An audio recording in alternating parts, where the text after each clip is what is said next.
ਸਤਿ ਸ਼੍ਰੀ ਅਕਾਲ ਜੀ। ਪੰਜਾਬ ਹਰਿਆਣਾ ਹਿਮਾਚਲ ਦੇਖ ਰਹੇ ਹੋ ਤੁਸੀਂ। ਮੈਂ ਹਾਂ ਤੁਹਾਡੇ ਨਾਲ ਮਨਪ੍ਰੀਤ। ਬੁਲੇਟਿਨ ਦਾ ਕਰਾਂਗੇ ਆਗਾਜ਼ ਔਰ ਗੱਲ ਸਭ ਤੋਂ ਪਹਿਲਾਂ ਪ੍ਰਧਾਨ ਮੰਤਰੀ ਮੋਦੀ ਦੀ।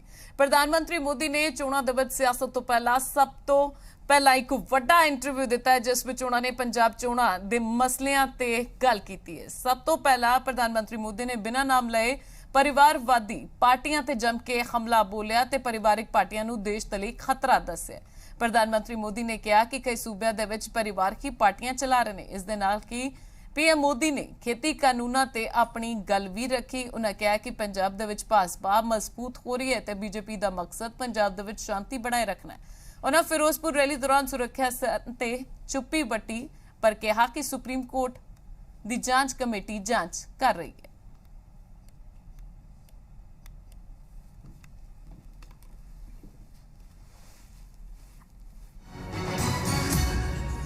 ये परिवार ही पार्टी चलाता है। परिवार जो चाहे उनका भला। ये लोकतंत्र के लिए बहुत से बड़ा खतरा है। एक पार्टी के दो लोग अगर एमएलए बन गए, एमपी बन गए, तो वो पार्टी परिवार की नहीं बनी है। और ये दोनों को फर्क समझना होगा। कोई ऐसा कह करके इतने बड़े पाप से भाग जाए, ये नहीं चल सकता है। और मेरा मत है, परिवारवादी पार्टियां लोकतंत्र का सबसे बड़ा दुश्मन है। जितनी ज्यादा अधिक टैलेंट आए बहुत जरूरी है। इसलिए राजनीतिक दलों का लोकतांत्रिकरण ये बहुत आवश्यक है। परिवारवादी पार्टियां नए अच्छे नौजवानों को राजनीति से आने से रोक। किसानों के दिल जीतने के लिए निकला हुआ इंसान हूं। मैं छोटे किसानों का दर्द समझता हूं और मैंने हमेशा उनके दिल जीतने का प्रयास किया है।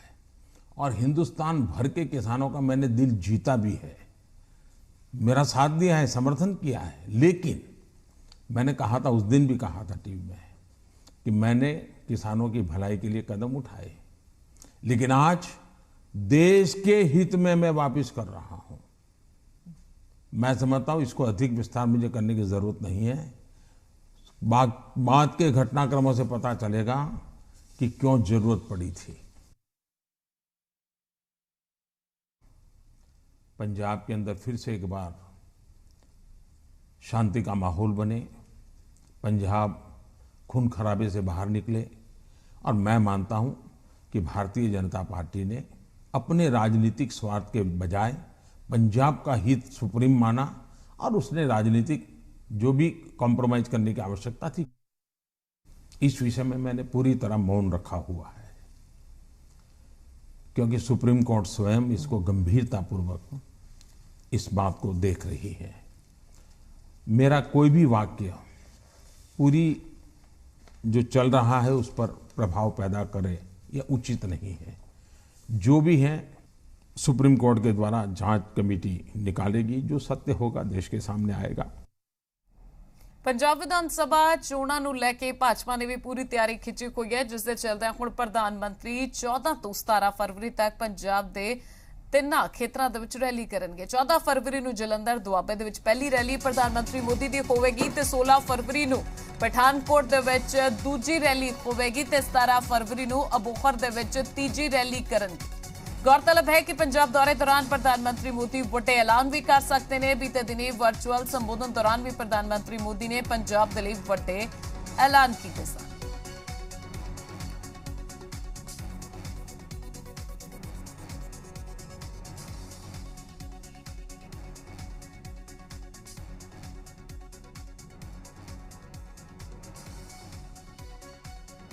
बागी होके श्रोमणी अकाली दल दे विच शामिल होए मदन मोहन मित्तल ने हुण सैड ते बसपा गठजोड़ के हक में चोण प्रचार शुरू कर दिता है। श्री आनंदपुर साहिब तो उन्होंने गठजोड़ के उम्मीदवार नितिन नंदा दे चोण दफ्तर का उद्घाटन किया। इस दौरान उन्होंने दावा किया कि चोणों दे विच गठजोड़ बहुमत दे नाल जित हासिल करेगा। दूजे पासे मित्तल विरोधियों ते भी जम के निशाने साधते हुए नजर आए।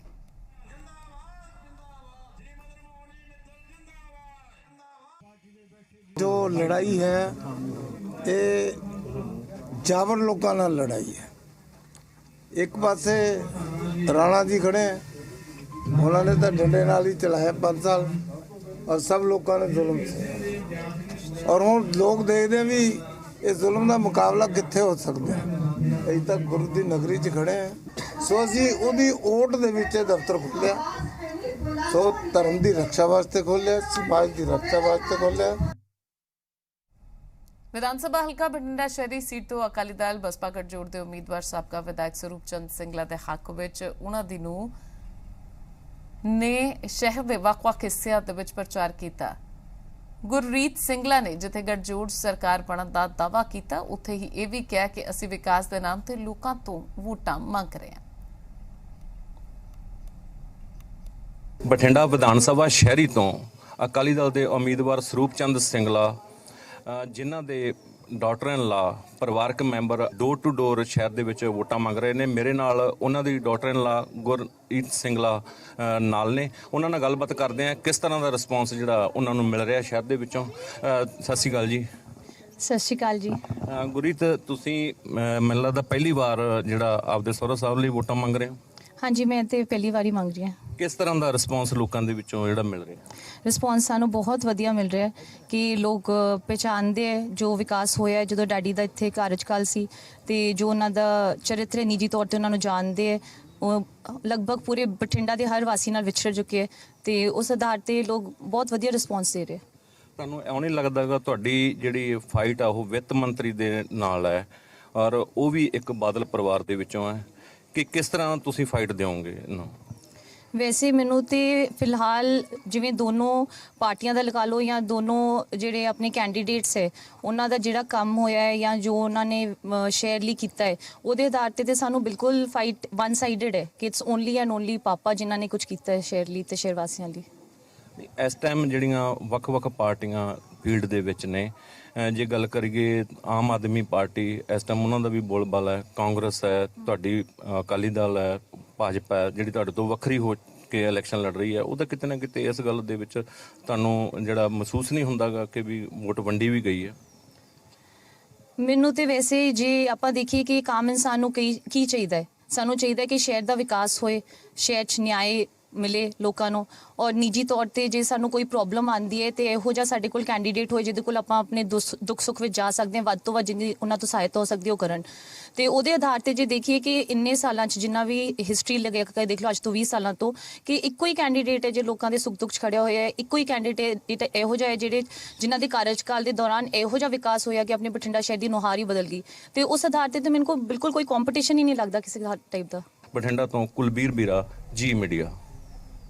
ਚੋਣ ਕਮਿਸ਼ਨ ਦੀਆਂ ਹਦਾਇਤਾਂ ਤੇ ਵਿਧਾਨ ਸਭਾ ਚੋਣਾਂ ਨੂੰ ਅਮਨ ਸ਼ਾਂਤੀ ਤੇ ਨਿਰਪੱਖ ਢੰਗ ਦੇ ਨਾਲ ਨੇਪਰੇ ਚਾੜਨ ਦੇ ਲਈ ਜ਼ਿਲ੍ਹਾ ਚੋਣ ਅਫਸਰ ਦੀ ਅਗਵਾਈ ਦੇ ਵਿੱਚ ਚੋਣ ਪ੍ਰਕਿਰਿਆ ਤੇ ਨਜ਼ਰ ਰੱਖਣ ਲਈ ਸਹਾਇਕ ਰਿਟਰਨਿੰਗ ਅਫਸਰਾਂ ਨੂੰ ਕੈਮਰਾ ਦੇ ਨਾਲ ਲੈਸ ਵਾਹਨ ਮੁਹੱਈਆ ਕਰਵਾਏ ਗਏ ਨੇ। ਇਸ ਦੇ ਚੱਲਦੇ ਫਰੀਦਕੋਟ ਜ਼ਿਲ੍ਹੇ ਦੇ ਵਿੱਚ ਕਿਰਾਏ ਤੇ ਲਏ ਗਏ ਇਹਨਾਂ ਵਾਹਨਾਂ ਦੀ ਅਦਾਇਗੀ ਅਜੇ ਵੀ ਬਾਕੀ ਹੈ, ਜਿਸ ਕਾਰਨ ਵਾਹਨ ਦੇ ਡਰਾਈਵਰਾਂ ਨੇ ਕੰਮ ਕਰਨ ਤੋਂ ਇਨਕਾਰ ਕਰ ਦਿੱਤਾ ਤੇ ਮਿੰਨੀ ਸਕੱਤਰੇਤ ਦੇ ਵਿੱਚ ਆਪਣੀਆਂ ਗੱਡੀਆਂ ਖੜੀਆਂ ਕਰਕੇ ਪ੍ਰਸ਼ਾਸਨਿਕ ਅਧਿਕਾਰੀਆਂ ਖਿਲਾਫ ਆਪਣਾ ਗੁੱਸਾ ਜ਼ਾਹਿਰ ਕੀਤਾ ਹੈ। ਵਾਹਨ ਚਾਲਕਾਂ ਦਾ ਕਹਿਣਾ ਹੈ ਕਿ 8 ਜਨਵਰੀ ਤੋਂ ਆਪਣੀਆਂ ਸੇਵਾਵਾਂ ਦੇ ਰਹੇ ਨੇ, ਪਰ ਅਜੇ ਤੱਕ ਉਹਨਾਂ ਨੂੰ ਸਿਰਫ ਡੀਜ਼ਲ ਦੇ ਹੀ ਪੈਸੇ ਦਿੱਤੇ ਜਾ ਰਹੇ ਨੇ। ਸਾਡੀ ਕਮਿਟਮੈਂਟ ਇਹ ਹੋਈ ਸੀ 10ਵੇਂ ਦਿਨ ਅਸੀਂ ਪੈਸੇ ਲੈਣੇ ਸੀਗੇ, ਠੀਕ ਹੈ ਜੀ। ਅੱਜ ਸਾਨੂੰ ਦੇਖ ਲਓ ਵੀ 20 ਦਿਨ ਉੱਪਰ ਦੀ ਹੋ ਗਏ। ਕਿੰਨੀ ਪੇਮੈਂਟ ਹੋ ਗਈ? ਆਪਣੀ 82000 ਰੁਪਇਆ ਪੇਮੈਂਟ ਬਣਦੀ ਹੈ। 2650 ਰੁਪਇਆ ਇਹਨਾਂ ਨੇ ਕਿਹਾ ਸੀਗਾ, ਸਰਕਾਰੀ ਰੇਟ ਨਿਕਲਿਆ 2650 ਰੁਪਇਆ ਤੁਹਾਨੂੰ ਪੇਮੈਂਟ ਕਰਾਂਗੇ, ਠੀਕ ਹੈ ਜੀ। 10 ਦਿਨਾਂ ਬਾਅਦ ਹੀ 24 ਘੰਟਿਆਂ ਬਾਅਦ 24 ਘੰਟਿਆਂ 10 ਦਿਨਾਂ ਅੱਜ 20-21 ਦਿਨ ਉੱਤੋਂ ਦੀ ਹੋ ਗਈ, ਹਾਲੇ ਤੱਕ ਸਾਡੇ ਨਾਲ ਕੋਈ ਇਨਸਾਫ ਨਹੀਂ ਹੋਇਆ ਜੀ। ਅਗਲਾ ਸਾਡਾ ਫੈਸਲਾ ਇਹੀ ਹੈ ਜੀ, ਸਾਡੀ ਬਣਦੀ ਪੇਮੈਂਟ ਸਾਨੂੰ ਦਿੱਤੀ ਜਾਵੇ, ਅਸੀਂ ਕੈਮਰੇ ਲਾ ਦੇਵਾਂਗੇ ਜੀ, ਪਰ ਜਿੰਨਾ ਚਿਰ ਸਾਨੂੰ ਪੇਮੈਂਟ ਨਹੀਂ ਮਿਲਦੀ ਅਸੀਂ ਗੱਡੀਆਂ ਇੱਥੇ ਡੀਸੀ ਦਫ਼ਤਰ ਹੀ ਰੱਖਾਂਗੇ, ਉਹਨਾਂ ਚਿਰ ਅਸੀਂ ਕੈਮਰੇ ਨਹੀਂ ਲਾਉਣੇ।